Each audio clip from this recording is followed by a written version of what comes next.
नमस्कार, FM news देख रहे हैं आप। आपके साथ में अनुश्रौतला। बुलेटिन की शुरुआत बड़ी खबर के साथ करते हैं। आज लगेगा साल का आखिरी चंद्र ग्रहण। भारत में नजर आएगा चंद्र ग्रहण। रात 9:58 से शुरू होगा ये चंद्र ग्रहण। 8 सितंबर की देर रात तक खत्म होगा चंद्र ग्रहण। तो देखिए, चंद्र ग्रहण के दौरान ब्लड मून का नजारा देखने को मिलेगा। ये बड़ी जानकारी आपको दे रहे हैं। आज चंद्र ग्रहण जो है लगने वाला है और ऐसे में ये चंद्र ग्रहण आप देश के किसी भी हिस्से में बैठकर देख सकते हैं। तो ये बड़ी जानकारी चंद्र ग्रहण को लेकर, जहां पर भारत में आज यानी रविवार को साल का दूसरा और आखिरी चंद्र ग्रहण लगेगा। ये पूर्ण ग्रहण यानी ब्लड मून होगा और इसे पूरे देश में कहीं भी देखा जा सकेगा। ये साल 2022 के बाद भारत में दिखने वाला सबसे लंबा पूर्ण चंद्र ग्रहण होगा। चंद्र ग्रहण का नजारा रात करीब 10 बजे से 3 घंटे 28 मिनट तक चलेगा। इसमें 82 मिनट पूर्ण चंद्र ग्रहण रहेगा। इस दौरान पृथ्वी सूर्य और चांद के बीच आ जाएगी, जिससे चांद पर उसकी छाया पड़ेगी और चांद लाल नारंगा जो है रंग आपको नजर आएगा। इसे ही ब्लड मून भी कहा जाता है। तो जिस तरीके की तस्वीर इस वक्त आप हमारी टेलीविजन स्क्रीन पर देख रहे हैं, ठीक यही तस्वीर आपको आज रात में देखने को मिलेगी। जब चंद्र ग्रहण शुरू होगा उस समय आपको इस तरीके का नारंगी रंग का ये ब्लड मून नजर आएगा।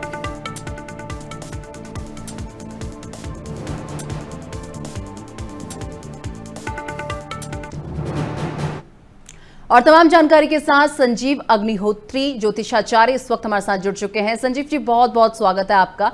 संजीव जी, देखिए, चंद्र ग्रहण जो है लगने वाला है। रात से जो है चंद्र ग्रहण शुरू हो जाएगा। इसका टाइमिंग क्या रहने वाला है और इसका असर क्या होगा? चंद्र ग्रहण का जो है असर क्या देखने को हमें मिलेगा? देखिए, चंद्र ग्रहण या सूर्य ग्रहण जो भी होता है, ग्रहण एक कोई बहुत अच्छा कोई वो नहीं है। ग्रहण माने किसी को बलात् ग्रहण करना, उसके ऊपर आपदा आना, विपत्ति आना, इसके लिए ग्रहण है। और आज रात्रि में 9:57 से आपको ये ग्रहण प्रारंभ हो जाएगा और 1:27 तक ये ग्रहण चलेगा। लगभग 3.5 घंटे का ये ग्रहण है। और इस ग्रहण में आप सभी लोग एहतियात बरतें। कोई भी, जैसे अब सूतक जो अब लग चुका है, अभी अभी सूतक लगा है बस 10 मिनट पहले। हाँ। तो सूतक काल में जो युवा पीढ़ी वर्ग के जो लोग महान भाव लोग हैं, उनको अन्न वगैरह नहीं ग्रहण करना चाहिए। शास्त्रोक्त ऐसा ही निर्देश है। उसमें बहुत अगर इमरजेंसी है तो आप जल पी सकते हैं, फल खा सकते हैं, दूध पी सकते हैं, इस तरह का जो भी वस्तुएं ले सकते हैं इमरजेंसी। बाकी अगर ना ले तो बहुत अच्छी बात है। और ग्रहण काल में तो किसी को भी ग्रहण नहीं करना चाहिए, कुछ भी नहीं ग्रहण करना चाहिए, कुछ भी खाना पीना नहीं, जल तक नहीं पीना चाहिए। इसमें जो छोटे छोटे बालक हैं, उन बालकों को कुछ खाने पीने का दिया जा सकता है। एक जो गर्भवती जो हमारी माताएं बहनें, उनके लिए दिया जा सकता है, क्योंकि उनके साथ में एक और छोटी सी आत्मा जुड़ी है, इसलिए उनके लिए छूट दी गई है। और जो वृद्ध जन है, आसक्त जन है, वो लोग लेते हैं, ले सकते हैं। बाकी सभी को वर्गों को नहीं लेना चाहिए। बहुत एहतियात बरतें, क्योंकि भोजन आदि सामग्रियों में बहुत विषाक्त जीवाणु और कीटाणु जाके छिप जाते हैं।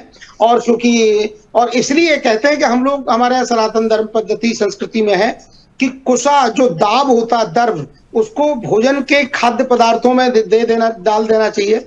या फिर वो ना हो तो दूर्वा घास है या फिर तुलसी दल है, पहले ले लेना चाहिए। आज तो नहीं ले सकते क्योंकि रविवार है। तो इस तरह से हम लोगों को अपना बचाव करना चाहिए और बहुत बार खाना पीना नहीं चाहिए। इससे बड़ा अंदर हमारे नेगेटिविटीज जाती है, क्योंकि चारों तरफ नेगेटिविटीज होती है राहु केतु के माध्यम से जो होता है। अब राहु क्योंकि चंद्रमा के साथ है, इसलिए ग्रहण योग बनता है। हाँ। तो जिन लोगों का जन्म से ही ऐसा योग बना हुआ, तो उनके लिए ग्रहण योग बना हुआ है, आजीवन ग्रहण बना है। तो इसलिए बहुत एहतियात बरतें। और कोई भी, जैसे गर्भवती महिलाएं या कोई भी, सिलाई ना करें इस समय, कोई भी चीज से काटा पीटी ना करें, नाइफ वगैरह चाकू से। तो इन चीजों का बहुत ध्यान रखें और भगवान का भजन करें। हरे कृष्ण ये मंत्र करें, राधे कृष्ण ये मंत्र बोल सकते हैं। सीताराम सीताराम, राधे श्याम, या फिर शिवाय नमः इस मंत्र का जप करें, तो आप लोगों को अक्षय पुण्य की प्राप्ति होगी। और भजन में इसमें सूतक हो या उसमें, क्योंकि सूतक काल में क्योंकि मंदिरों के पट बंद हो जाते हैं। हाँ। और सारे देश के जितने भी मंदिर सब बंद हो चुके हैं, तो मंदिरों में ना जाएं, मंदिरों को ना देखें, भगवान को ना स्पर्श करें। और वैसे ही मन से जो है भगवान का जप करें, राधे श्याम, तो आपको बहुत अच्छा होगा। जी ठीक। संजीव जी, इसी के साथ आपने कहा कि इस समय पे हमें खाना ग्रहण नहीं करना चाहिए, और कितने समय तक ये खाना ग्रहण नहीं करना चाहिए? जब तक चंद्रग्रहण पूरी तरीके से समाप्त नहीं हो जाता तब तक? जी, चंद्र ग्रहण जब हो जाए उसके बाद हम लोग जब घर के लिए साफ सफाई कर लें, उसके बाद स्नान आदि से निवृत्त हो जाएं, भगवान का फिर से पूजा पाठ करें, उसके बाद जब भी कुछ आप लोग ले सकते हैं, उसमें कोई वो नहीं है। जी ठीक। इसी के साथ अगर पिछले 5 सालों की हम बात करें, 5 सालों में जो चंद्र ग्रहण पड़े हैं, इनकी अगर बात करें तो किस तरीके से देखते हैं आप इसे? देखिए, सारे ग्रहण में हमेशा, क्योंकि ये राहु केतु के माध्यम से ये ग्रहण पड़ा है, इसकी एक आपको कथा बता देता हूँ देवी जी। क्योंकि समुद्र मंथन जब हुआ तो उसमें अमृत निकला, तो अमृत को देवताओं के हाथों से दैत्य लोग छीन कर ले गए। तो एकांत में जाकर आपस में लड़ने लगे कि पहले मैं पीऊंगा, पहले मैं पीऊंगा, क्योंकि वहां पर प्रेम नहीं है, स्नेह नहीं है, इसलिए आपस में झगड़ा हो रहा था। और जहां प्रेम है वहीं संपत्ति, और जहां स्नेह है वहीं संपत्ति, जहां पर अपवाद है, झगड़ा है, वहां संपत्ति नहीं है, वहां से संपत्ति आई हुई भी चली जाती है। तो वहां पर जब ये झगड़ा कर रहे थे दैत्य लोग, हम पहले पिएंगे, हम पहले, तो भगवान ने विष्णु भगवान ने मोहिनी का अवतार बनाया, और वहां पर जब गए और जाकर के देखा कि भाई क्यों झगड़ा कर रहे हो आप लोग, तो सब लोग अचंभित हो गए कि ये देवी जी कहाँ से आई हैं। तो कहने लगे कि देवी जी आप कहाँ से आई? तो बोले मैं इस तरह से समुद्र से ही आई हूँ। तो बोले आप हम लड़ क्यों रहे? बोले हम आपस में लड़ रहे हैं, पहले हम पिएंगे, पहले हम पिएंगे। तो भगवान का ठीक है, तो हम बांट देते हैं, तो आप बांट दीजिए। तो भगवान बांटने लगे, तो सामने से देवता लोग आ गए। तो भगवान ने कहा ये कौन है, पीले पीले चमकीले कपड़े पहने? तो दैत्यों ने कहा ये भी हमारे भाई, इन्होंने भी सहायता की, पर हम इनको पिलाएंगे नहीं। तो भगवान बोले देखो ऐसा है, अगर आप भोजन कर रहे हो और अगर कोई व्यक्ति भूखा खड़ा है, तो वो आपको देख रहा है, तो आपका भोजन पचेगा नहीं। तो फिर भगवान ने कहा कि ठीक है दैत्यों, हम आपसे बहुत प्रेम करते हैं, हम इनको पतला पतला पिला देते हैं, गाढ़ा गाढ़ा आपको पिलाएंगे। तो देवताओं को जब लाइन लगाने को कहा तो देवताओं ने लाइन लगा ली, क्योंकि वहां तो प्रेम है, प्रीति है। तो वहां पर लाइन लगा के बैठ गए और भगवान एक एक को पिलाने लगे। पर स्वरभानु नाम का जो दैत्य था बड़ा चालाक था, उसको लगा ऐसे ही अगर ये पिलाते रहे तो ये अमृत हम लोगों तक आने वाला नहीं है। तो वो सूर्य चंद्रमा के मध्य में जाकर के स्वरभानु नाम का दैत्य छिप गया, बैठ गया। और भगवान ने, क्योंकि पंक्ति भेद नहीं करना चाहिए, एक पंक्ति में जितने लोग बैठे सबको भोजन देना चाहिए, कोई अपना नहीं कोई पराया नहीं, और जो ऐसा पंक्ति भेद करते हैं उनको नरक में जाना पड़ता है। तो भगवान ने स्वरभानु नाम के दैत्य को भी अमृत परोस दिया। तो जाके सूर्य चंद्रमा ने इशारा किया, प्रभु ये दैत्य है, राक्षस है, ये देवता नहीं है। तो भगवान ने सुदर्शन चक्र लेके उसकी गर्दन को काट दिया। जब गर्दन काटा तो क्योंकि अमृत उसके गर्दन में जा चुका था, इसलिए वो मरा नहीं। तो उसमें से नीचे का जो धड़ था वो केतु बन गया, और ऊपर का जो सर है वो राहु बन गया। और शास्त्र में लिखा है अपिधावति वैरधि, तो सूर्य चंद्रमा के कहने से इनकी गर्दन कटी। तो सूर्य चंद्रमा पर ये जब जब धावा बोलते तब तब हमारे देश में सूर्य ग्रहण और चंद्र ग्रहण पड़ता है। ये इसकी सूक्ष्म कथा है। तो राहु जब चंद्रमा पर ग्रसण करता है तब हमारे देश में ग्रहण पड़ता है। राहु जब सूर्य को ग्रसण करता है, ग्रहण करता है, तो जाके सूर्य ग्रहण पड़ता है। तो क्योंकि इन लोगों के अंदर बहुत निगेटिविटी होती है राहु केतु के अंदर, तो राहु क्योंकि निगेटिविटी का है देव वो है, तो क्योंकि प्रायण सर्वेशाम अशांत करा, ये प्राय सभी को अशांति प्रदान करता है। तो इसलिए इन लोगों का जो प्रभाव रहता है कुंडली में वो बहुत अलगाववादी होता है। तो हमेशा एहतियात बरतें, और भगवान का, शिव का अगर आप भजन करते हो तो आपके जीवन में सुख शांति समृद्धि आपको प्राप्त हो। जी संजीव जी, इसी के साथ ये बताइए, क्योंकि चंद्रग्रहण जिस तरीके से रात में आपने समय भी बताया है और अभी आप शतक की बात भी कर रहे थे, ऐसे में अगर बात कर ली जाए जब ये समाप्त हो जाएगा उसके बाद घर की सफाई, मंदिरों की सफाई कैसे करना है, उसका जो एक प्रक्रिया होती है, जैसे कि कल बहुत सारे मंदिर जो है कल सुबह खुलेंगे जब ये ग्रहण खत्म हो जाएगा, तो कैसे साफ सफाई करें, घर में कैसे शुद्धता आए, क्योंकि इस बीच बिल्कुल जो है निगेटिविटी बढ़ जाएगी। तो ऐसे में से साफ करने के लिए हमें किन किन चीजों का इस्तेमाल करना चाहिए? देखिए, आपने अगर ग्रहण हो गया उसके बाद में सबसे पहले आप पूरे घर की सफाई करें। जो आपने कुसा दाग ये सब कुछ लगा रखे हैं उन सबको हटाएं, और घर में झाड़ू पोछा जो भी कुछ करते हैं वो करें। उसके बाद जब बिल्कुल स्वच्छ पवित्र हो जाए तो उसके बाद फिर स्नान करें, और स्नान करने के बाद फिर गंगा जल लेकर के और गंगा जल को सारे घर में छिड़कें और पवित्र करें, और भगवान के नामों का उच्चारण करें, राधे कृष्ण कृष्ण कृष्ण राधे राधे, राधे श्याम श्याम श्याम राधे राधे, ऐसे नाम, ऐसे मंगलमय भगवान के नामों का जब उच्चारण करते हैं तो घर से जो भी प्रदूषित जो वस्तु, जो गतिविधियां, वो सब नेगेटिविटीज दूर हो जाती और गंगा जल छिड़कने मात्र से आपका घर, आपका जीवन पवित्र हो जाता है। और उसके बाद पवित्र होकर के भगवान का पूजन करें। उसके बाद अपने घर में खाने पीने का जो भी कुछ पदार्थ आपको बनाना है बनाइए और भगवान को पहले भोग ग्रहण अर्पित कीजिए। भोग पधरा के उनको भोग अर्पण करके तुलसी दल आदि डाल के और उसके बाद प्रसाद रूप में खुद भोग ग्रहण करें, ऐसा नियम है। ऐसे करने से आपके घर की और आपकी शुद्धि हो जाती है। ठीक है। और स्नान के बाद में सबसे पहले ये कि दान जरूर करना चाहिए। तो दान में जैसे मूंग की दाल है या गेहूं, गोधूम का दान बहुत उत्तम माना गया है। ग्रहण के बाद में गोधूम, गेहूं को कहते हैं, गेहूं, जौ और 7 तरह के जो 7 अनाज हैं उनका दान करते हैं तो आपके वर्ष पर्यंत आपके जीवन में कभी कोई अप्रिय घटना नहीं होती है, सब कुछ अच्छा बना रहता है। ठीक है।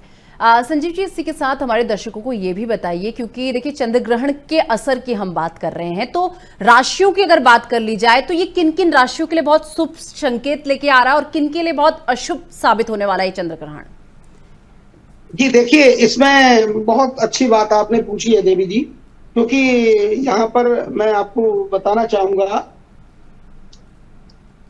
ग्रहण किसी राशि के लिए बहुत अच्छा नहीं होता, लेकिन कुछ राशि है, जैसे ग्रहण इस समय पूर्वा भाद्रपद नक्षत्र में पड़ रहा है तो कुंभ राशि में पड़ रहा है, तो कुंभ राशि में इस समय राहु और चंद्रमा दोनों ही आज की तिथि में गोचर करते हैं। तो हम सबको बहुत सावधानी बरतें। तो इसमें इन जो भी जातक है हमारे जो कुंभ राशि वाले हैं, मैं सभी का एक थोड़ा थोड़ा शॉर्टकट आपको एक राशिफल बता देता हूं। देखिए, मेष राशि वाले बहुत स्वास्थ्य की हानि हो सकती है और मन में चिंता का वास हो सकता है, बहुत सावधानी रखें। भगवान शंकर पर काले तिल मिलाकर जल और दूध चढ़ाएं तो आपको अक्षय शांति प्राप्त होगी। और वृषभ राशि वालों को मानसिक चिंता और क्लेश का वातावरण मिल सकता है, तो वो लोग भी भगवान पर दूध चढ़ाएं। दूध क्योंकि शांति का प्रतीक है और दूध चढ़ाने से आपके जीवन में अक्षय पुण्य की प्राप्ति होगी और बहुत अच्छा हो जाएगा। और मिथुन राशि वालों को ये जो राशि है, इसमें क्योंकि गुरु बृहस्पति इस समय गोचर कर रहे हैं, तो इस राशि के लिए बहुत अच्छा लिखा है। इसमें सहायता मिलेगी दूसरों की और आपको सफलता भी मिलेगी, बहुत अच्छा आपके साथ में होने वाला है। और इसके बाद कर्क राशि की बात करें, अचानक धन लाभ के योग बन रहे हैं और आप बिल्कुल चिंता ना करें, महादेव का स्मरण करें, उन पर बेलपत्र, दूर्वा, आक, धतूरा चढ़ाएं और दूध से अभिषेक करें तो आपके जीवन में सुख शांति समृद्धि आपको मिलेगी। और सिंह राशि में व्यवसाय में व्यवधान आने के योग है, क्योंकि सिंह राशि को भी देख रहे हैं, क्योंकि वहां से जिस राशि पर ग्रहण पड़ रहा है, तो क्योंकि इस समय राहु की दृष्टि है, तो इसलिए सिंह राशि वाले बहुत सावधान रखें।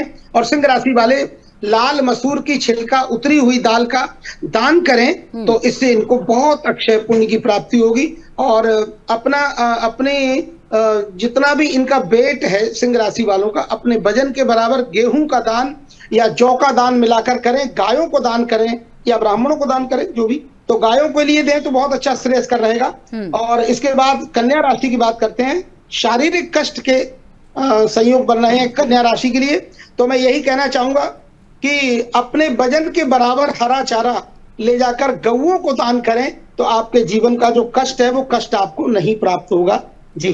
और तुला राशि के लिए बताना चाहता हूं, व्यर्थ का धन का अपव्यय हो सकता है, व्यर्थ की चिंताएं हो सकती हैं, तो तुला राशि वाले भी चावल का दान सफेद कपड़े में रख करके, श्वेत पुष्प रख के और उसमें कुछ दक्षिणा रख के इसको जाकर मंदिर में दान करें। साथ में अगर हो जाए तो दही का भी दान करें तो आपके लिए बहुत पुण्य की प्राप्ति होगी, बहुत अच्छा आपको इसका फल मिलेगा। और वृश्चिक राशि की बात करें, राजनीतिक पद प्राप्ति आपको होगी और वृश्चिक राशि के लिए बहुत शुभ संकेत हैं। और इसी तरह से धनु राशि में यात्रा का अवसर आपको प्राप्त होगा, विदेश जा सकते हैं, इस देश में भी कई जगह जा सकते हैं और जहां भी जाएंगे वहां आपको लाभ ही लाभ मिलेगा। और मकर राशि वालों को पारिवारिक विवाद हो सकता है, तो अपने परिवार को बचाने के लिए आप भी अपने ऊपर से सूखा नारियल उसार के 7 बार बहती हुई नदी में प्रवाहित करें और काले उड़द का दान करें, काले तिल का दान करें तो मकर राशि वालों को बहुत अच्छा होने वाला है। और कुंभ राशि जिस पर ग्रहण पड़ रहा है, तो कुंभ राशि वाले अपने घनिष्ठ स्नेही जनों से उनको धोखा मिल सकता है और अपने इस धोखा से बचें। और किसी पर जल्दी विश्वास न करें, क्योंकि बहुत बार धोखा होता रहता है। और इस समय क्योंकि आपकी राशि पर ही ग्रहण पड़ रहा है, तो काले साबुत काले उड़द 1.25 किलो का दान करें, काले तिल का दान करें और सरसों का तेल का दान करें। बहती हुई नदी में अगर प्रवाहित करते हैं तो बहुत आपको निजात मिलती है। एक सूखा नारियल अपने सर के ऊपर से उसमें अपनी हाइट के बराबर एक काला धागा नाप लें और उस काले धागे को उस नारियल में लपेट कर और उसको अपने ऊपर से 7 बार घुमाकर और बहती नदी में इन सब सामग्रियों के साथ अगर आप प्रवाहित करते हैं आज, तो आपको बहुत सुंदर आपके योग बनेंगे और जितनी भी आपत्ति विपत्ति है वो आपकी दूर हो जाएगी। बहुत अच्छा होगा। और अंतिम जो राशि हमारी मीन राशि है, मीन राशि जल तत्व राशि है, तो मीन राशि के जो जातक हैं उनको बहुत अच्छी सूचना है। व्यापार में उन्नति, पदोन्नति होगी और बहुत कुछ उनको अच्छा होने वाला है। तो बिल्कुल चिंता नहीं करें। आपको बृहस्पति संबंधी जो पीली चने की दाल है उनको दान करिए, केले का पूजन करिए और सत्यनारायण भगवान की कथा को श्रवण करें, विष्णु सहस्रनाम का पाठ करें या फिर वैदिक ब्राह्मणों से कराएं। इससे आपको अक्षय पुण्य की प्राप्ति होगी। और जितने हमारे जो राशियों के लोग हैं उनसे यही कहना चाहूंगा, सुंदरकांड का पाठ अगर आप कर सकते हो या करा सकते हो तो हनुमान जी का स्मरण करके सुंदरकांड का पाठ दीपक जला सभी के राशियों करें के लिए, और ऐसा करेंगे तो बहुत अच्छा हो जाएगा। तो ये सभी राशियों के लिए बोल रहा हूँ जी। ठीक। वहीं अगर बात कर ली जाए, देखिए चंद्र ग्रहण करियर और आर्थिक दृष्टि से अगर देखा जाए तो क्या असर डाल सकता है, इसका क्या असर करियर और आर्थिक स्थिति में पड़ सकता है? देखिए देवी जी, चंद्रमा एक बहुत बड़ी सौगात है हमारे देश में, हमारे ग्रहों में सर्वोच्च, एक अच्छे ग्रहों में से एक शुभ ग्रह है, अच्छे ग्रहों में से एक ग्रह है। और चंद्रमा को लोग समझ नहीं रहे चंद्रमा क्या है। मैं आपके चैनल के माध्यम से सभी जनता जनार्दन देशवासियों से कहना चाहता हूं, चंद्रमा कौन है पहले इसको समझिए। चंद्रमा लक्ष्मी जी के सगे भाई हैं, रियल ब्रदर। तो उनको अगर आप प्रसन्न करते हो, उनकी पूजा करते हो, तो इसका मतलब लक्ष्मी प्रसन्न हो जाएगी। और जब लक्ष्मी जी प्रसन्न हो जाएगी तो आपके जितने भी धन वैभव है वो सब आपके पास आएगा ही आएगा 100%। दूसरी बात, चंद्रमा यदि आपकी कुंडली में उच्च का है, किसी ज्योतिषी महोदय ने कहा कि साहब आपकी चंद्रमा कुंडली में उच्च का है तो आप तो फूले फूले हम फिर कल हमारो ब्याह। तो ऐसा नहीं। अगर आप अपने घर में रहने वाली अपनी माँ का सम्मान नहीं करते हो, अपनी मौसी का सम्मान नहीं करते हो, अपनी दादी का सम्मान नहीं करते हो, अपनी नानी का सम्मान नहीं करते हो, अगर उनकी आज्ञा की अवहेलना करते हो, अवॉइड करते हो उनको, तो ये चंद्रमा उच्च होकर, उच्च का होने पर भी आपको नीच का फल देगा और आपको कहीं का नहीं छोड़ेगा। इसलिए चंद्रमा को प्रबल करना है, चंद्रमा को अगर उत्तम करना है तो आप अपने घर में अपनी नानी का सम्मान करें, अपनी माँ का सम्मान करें, अपनी माँ की आज्ञा का पालन करें। आपका चंद्रमा अपने आप आगे बढ़ जाएगा। और चंद्रमा यदि स्वस्थ और अच्छा हो जाएगा तो धन, लक्ष्मी, वैभव अपने आप आपके पास में आएगा।